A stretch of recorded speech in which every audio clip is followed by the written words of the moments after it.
नमस्कार। आज हम हिप्नोथेरेपी के बारे में जानेंगे और ये जानकारी देने के लिए हमारे साथ हैं जानी मानी हिप्नोथेरेपिस्ट डॉक्टर वैभवी रावल। नमस्ते डॉक्टर। नमस्ते।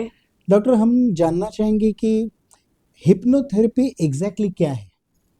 सी थेरेपी थेरेपी ये वर्ड जहाँ पर आता है यानी कि ट्रीटमेंट, तो हिप्नोसिस को एज अ ट्रीटमेंट जहाँ पे यूज किया जाता है उसको हम बोलेंगे हिप्नोथेरेपी। तो हिप्नोथेरेपी और हिप्नोटिज्म, इसमें क्या फर्क है? हिप्नोथेरेपी इज अ साइंस, तो साइंस को जो ट्रीटमेंट के लिए इस्तेमाल किया जाता है, और हिप्नोटिज्म यानी जैसे मैजिशियन यूज करते हैं या फिर थीफ लोग, चोर जैसे यूज करते हैं, जहाँ पे they will you will obey whatever they say, तो वो डिफरेंस है। और ये यहाँ पे ट्रीटमेंट के लिए यूज करना है। हाँ, लेकिन ये दोनों का इफेक्ट सेम होता है? नहीं, बिल्कुल भी सेम नहीं है। यहाँ पर you are doing whatever the person is telling you, you are obeying the person. और यहाँ पर जो थेरेपिस्ट है, it is a guided thing as per my clients requirement. आपको अपने सबकॉन्शियस माइंड में जो भी चेंजेस चाहिए, जैसे कि हमारा आगे डिस्कशन हुआ होता है बिफोर द सेशन, तो as per your requirement the things will be done as a treatment. तो मतलब सबकॉन्शियस माइंड पे हिप्नोथेरेपी काम करती यस, डेफिनेटली। हमारा जो कॉन्शियस माइंड है ये सिर्फ 10 to 12% है, और सबकॉन्शियस माइंड इज 88 to 90%। है? सो ऑब्वियसली कौन सा ज्यादा पावरफुल है? अच्छा, इसलिए हिप्नोटिज्म से बाहर आते ही हम लोग भूल जाते हैं और हिप्नोथेरेपी के बाद वो सेशन से बाहर निकल के भी वो यादें हमारे back of yes mind yes रहती है। यस, सब कुछ याद रहता है, सब कुछ ध्यान में रहता है after hypnotherapy session. It is like conscious mind को स्विच ऑफ करते हैं। फॉर एग्जाम्पल, जैसे कि ये ट्यूबलाइट है, तो इसको जब हम स्विच ऑफ करते हैं it is very much there, तो कॉन्शियस माइंड को सिर्फ स्विच ऑफ किया, it is suspended, oh, and हम लोग काम कर रहे हैं आपके सबकॉन्शियस माइंड के साथ। तो आप एक ट्रांस के स्टेज पे रहते हो। It is a meditative stage, it is a state where you are in a deep relaxation state physically and hyper suggestive state mentally. तो वहां पर जो सजेशन दिए जाएंगे उसको आप बहुत ज्यादा, बहुत बेटर तरीके से आप उसको रिसीव करोगे, और उसका इम्पैक्ट बहुत ही ज्यादा होगा as compared to my suggestions given to your conscious mind. Oh. तो फिर ये योग साधना में ध्यान लगाते हैं वो और ये इसमें कितना डिफरेंस है? योग साधना में जो ध्यान लगाना है उसके लिए आपको खुद को मेहनत करनी पड़ती है, हम्म, आपको अपना मन स्थिर करना पड़ता है, और कई बार तो सालों लग जाते हैं। हाँ, क्योंकि खुद से तो होता नहीं है खुद से तो ऐसे। ये होता नहीं है। So this is facilitated by your therapist, it is a okay. Shortcut to meditative state. तो आपका जो हिप्नोथेरेपिस्ट है ये आपको शॉर्टकट में ट्रांस में लेके आता है ओह, इन केस ऑफ हिप्नोथेरेपी। तो मतलब योग साधना में जैसे ध्यान करते हो उसके प्रॉफिट, उसके फायदे भी इसमें होते हैं? यस यस, अच्छा। Absolutely, this is parallel to meditative state. तो सिर्फ बहुत बार forget about the therapy, therapy तो बहुत डीपर काम है, but only a deep relaxation. सिर्फ एक हिप्नोथेरेपी करके आपको ट्रांस में लेके जाके भी बाहर लेके आएंगे हम्म, तो it works wonders on your stress levels. Oh. तो it is used as a destressing tool as well. तो मतलब इसमें कौन से पेशेंट एक्सेप्टेबल है, मतलब कौन से पेशेंट को आपके पास आना चाहिए? डिप्रेशन के पेशेंट आ सकते हैं? यस, डिप्रेशन के पेशेंट, एंजाइटी के, स्ट्रेस के, एंड ऐसा नहीं कि सिर्फ इमोशनल, इवन फिजिकल पेन्स, जिनको बहुत ज्यादा क्रॉनिक इश्यूज है, माइग्रेन है, हेडेक है, या एनीथिंग एल्स। ओह, अगेन एज ग्रुप भी, all age groups can come, छोटे बच्चे से लेके right from children, adults can come, anybody and everybody can come.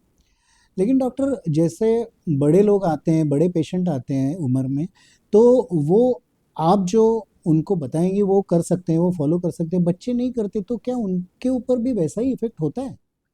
बच्चों के ऊपर भी बहुत ही बढ़िया इफेक्ट होता है, क्योंकि आजकल यूजुअली अभी का जनरेशन बहुत हाइपर एक्टिव है, रेस्टलेस है। उनको बिठाकर कुछ सजेशन देना, ये प्रैक्टिकली कॉन्शियस माइंड पे करना बहुत मुश्किल हो जाता है, चैलेंजिंग हो जाता है। हम्म। सो जब भी आप उनको ट्रांस में डाल करके, now you give your suggestions, so these suggestions have gone deeper and they are recepted, they are accepted in a much better way, ओह। तो उसका इम्पैक्ट भी बहुत बेटर होगा। और डॉक्टर बहुत सारे लोग आने से डरते हैं क्योंकि उनको डर होता है कि मेरे मन की बात, एक आध राज ऐसा होता है कि जो खुद के अलावा किसी को पता नहीं होता है, तो अगर वो डॉक्टर को पता चले, या मेरे साथ मेरी वाइफ आई है या मेरा भाई आया है या माँ आई है, उनको अगर मेरे मन में क्या है वो पता चले, ये डर रहता है, तो क्या ये डर सही है या? नहीं नहीं, not at all. First of all तो relatives are never allowed to attend the session, अच्छा। they have to wait outside, it is going to be a one to one therapy, right? हम्म। और आपका सबकॉन्शियस माइंड जो है, ये आपका अपना kingdom है। यहाँ पर क्या फेरफार, क्या चेंजेस करने हैं, ये हमने पहले ही डिस्कस किया है, और क्लाइंट के रिक्वायरमेंट के मुताबिक उनको जो काम करना है, जो चीजें करनी है, जो भी ऑल्टरेशंस करने हैं, वो आपने जो मुझे आपसे मुझसे जो मांगा है उसके मुताबिक किया जाएगा। हम हमारे मर्जी का एक्स्ट्रा कुछ भी नहीं करते। ओह। तो मतलब ये डर सच नहीं है कि मेरे मन की सारी बात डॉक्टर जान लेंगे तो क्या करें, ऐसा ऐसा नहीं नहीं होता नहीं नहीं नहीं, है? ऐसा ओके। बिल्कुल भी नहीं है।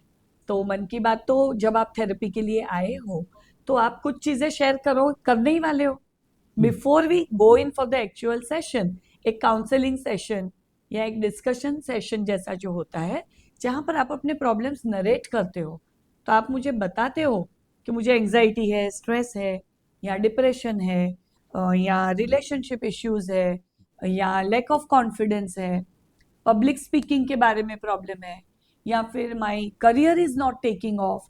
तो ऐसे जो कुछ भी इश्यूज आप लेकर के आए हो, उसके हिसाब से आपको क्या चेंजेस करके चाहिए, क्या मॉडिफिकेशन आपको चाहिए अपने सबकॉन्शियस माइंड में। I am not going to decide, I am only there to help you okay. As per your choice. तो डॉक्टर, या ये ज़रूरी है कि आपके पास आने वाला पेशेंट ही हो, नॉर्मल आदमी भी आ सकता है आपके पास? Of course, I am not using the word patient anywhere. If you have noticed, I am using the word client, okay. right? तो जरूरी नहीं कि आपको कोई बीमारी हो। आप ऐसे भी, आपको सेल्फ इम्प्रूवमेंट के लिए, you want to work on yourself, कि मुझे ये चेंजेस लाने हैं, कि मुझे इसमें इम्प्रूवमेंट करना है, तो we will assist you. This is your mind, I will assist you to make changes in your mind. तो जैसे किसी डॉक्टर के पास गए तो वो दवाई देते हैं और बोलते हैं कि ये नहीं खाना है, ये खाना है, ऐसे कुछ इसमें भी होता है कि ये ट्रीटमेंट चालू रहते समय आपने ये करना चाहिए या नहीं करना चाहिए, ऐसे कुछ बात होती है इसमें? कुछ डूज एंड डू नॉट्स वैसे रहते हैं कि I don't like to put you into trance, और I don't prefer to put you in hypnosis जब भी आप बहुत ज्यादा अपसेट हो। आई वॉन्ट माई पेशेंट कि वो थोड़ा सा स्टेबल स्टेट ऑफ माइंड में आए। मतलब अभी जैसे, अभी घर पर कुछ झगड़ा हो गया है, कुछ आर्ग्यूमेंट हो गई है, and you straight away walk to me. Hmm. So ये मोमेंट पे I will only do the discussion session with you, but I will not put you to trance. तो मुझे थोड़ा सा स्टेबल स्टेट ऑफ माइंड चाहिए, client की खुद की इच्छा होनी चाहिए। यही मैं आपसे पूछने वाला था कि ये किन लोगों पे अप्लाई होता है और किन लोगों पे ये नहीं होता है? बहुत बार कोई वाइफ आती है कि मेरे मेरे हस्बैंड बहुत शॉर्ट टेम्पर्ड है, तो आप उनको हिप्नोसिस कर दो। तो ऐसे नहीं होता है। हस्बैंड की खुद की इच्छा हो हम्म। कि मैं शॉर्ट टेम्पर्ड हूँ, ये मेरा शॉर्ट कमिंग है, आई वॉन्ट टू इम्प्रूव, मुझे अपने एंगर पे काम करना है, तभी वो हो सकता है। तो दूसरे के सजेशन या विल से नहीं होगा, आपका अपना सजेशन और आपकी अपनी विल होनी बहुत जरूरी है। अच्छा डॉक्टर, मैं पूछना चाहूँगा कि अगर आपके पास ट्रीटमेंट के लिए आना हो तो कुछ सेल्फ प्रिपरेशन या कुछ तैयारी होती है? नॉट रियली, आपको कुछ तैयारी करके नहीं आनी है, बट वी प्रेफर कि एकदम नेगेटिव स्टेट ऑफ माइंड में नहीं आना है, हम्म। इमीडिएट नहीं आना है। फॉर एग्जाम्पल, अभी घर में कुछ आर्ग्यूमेंट हुआ है और तुरंत आप आ गए कि अभी हिप्नो करना है, तो वो हम एडवाइज नहीं करेंगे। बाकी तो हम आपको स्टेप बाय स्टेप ही लेके जाते हैं। जैसे कि सेशन 1 में we will not start exact therapy, तो पहले हम इंडक्शन करते हैं। इंडक्शन मीन्स कि आपको हिप्नोटाइज करके, यानी कि ट्रांस में लेके जाके डीप रिलैक्सेशन करवा के, without doing any therapy I will bring you out. तो ये सबकॉन्शियस माइंड में एक फाइल बनता है, एक प्रोग्रामिंग होता है कि it was safe, it was a good experience, it was a deep relaxation, then you are made to go home on that day. Next time जब भी आप आते हो तो सबकॉन्शियस माइंड में वो एक्सपीरियंस का एक पॉजिटिव इम्पैक्ट स्टोर हो गया है। अच्छा। So then we will start on that positive note, then we will start the proper therapy. अच्छा, ये बैकलाइफ थेरेपी वगैरह जो बोलते हैं वो इसी का हिस्सा है हिप्नोथेरेपी का या कुछ अलग Yes, है? yes, very much. It is a part of hypnosis, past life therapy. Hmm. Okay, तो पास्ट लाइफ थेरेपी का ऐसे है कि जैसे मैंने आपको शुरू में बताया, माइंड के दो कंपार्टमेंट है, कॉन्शियस माइंड है, सबकॉन्शियस माइंड है। ये दोनों के बीच में there is a critical filter. Hmm. Subconscious mind में there are positive folders and there are negative folders. So there's a lot of clutter there. So we will not go for past life straight away. Past life is a much deeper thing. तो पहले ऊपर के जो issues है, clutter है, इसको sort करने के बाद we will go to the past life only if it is indicated. Oh. So I personally don't advise it just for fun sake. कि चलो देखते हैं अपने पास्ट लाइफ में क्या था। Not like that. When it is indicated, जब उसकी जरूरत है, तो definitely hypnosis can take you right up to your past life and heal you from that level. अच्छा, तो मतलब ज़रूरत नहीं है तो पास्ट लाइफ में वो थेरेपी करने की ज़रूरत नहीं है पास्ट लाइफ की? यस, क्योंकि बहुत बार ऐसी चीजें रिवील होती है पास्ट लाइफ में। ओके, लाइक फॉर एग्जाम्पल, ये लाइफ टाइम में a lady is having aversion to sex, she doesn't like physical touch and she doesn't like anything. बहुत सारे ट्रीटमेंट करने के बाद अगर कुछ नहीं मिलता है, सो ऐसे हुआ है केसेस में कि हम उनको जब भी पास्ट लाइफ करते हैं, that lady has undergone rape in some other past life, तो जिसकी वजह से अभी उसको इतना स्ट्रॉन्ग एवर्जन टू सेक्स है, राइट? तो अभी पास्ट लाइफ थेरेपी करने के बाद she is going to remember this thing in her present life, though she is going to heal, but उसको ये पता चलेगा और उसको ये याद रहेगा। So past life therapy is not a time pass. We should do it only if it is indicated. जब बेसिक ट्रीटमेंट थेरेपी सारे काम नहीं करेंगे, तो then I will suggest you कि अभी हमको पास्ट लाइफ करना है।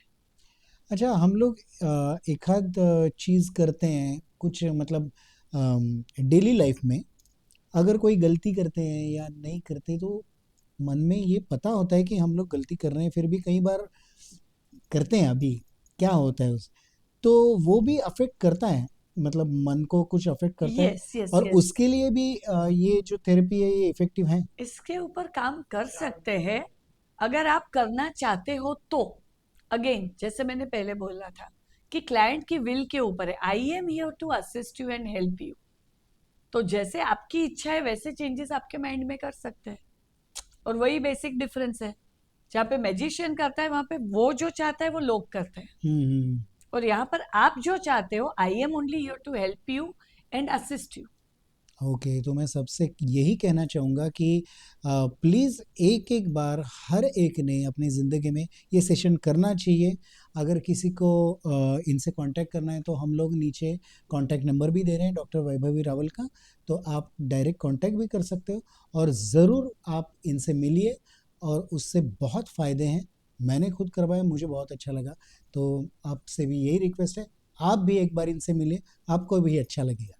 Thank you. Thank you very much.